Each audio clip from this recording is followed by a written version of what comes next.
احذر. جاء في صحيح مسلم عن سلمة بن الأكوع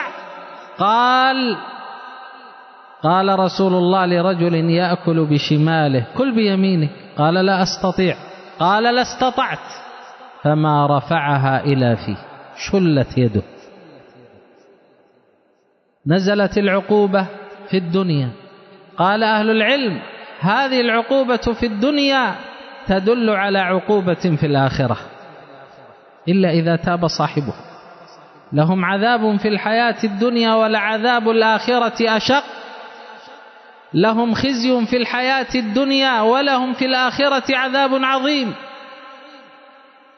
الأمر شديد. فمن خالف أمر رسول الله ربما عاقبه الله فيما أحبه، يعاقبه الله في ماله، في رزقه، في ولده، في نفسه، في حياته، في هدايته.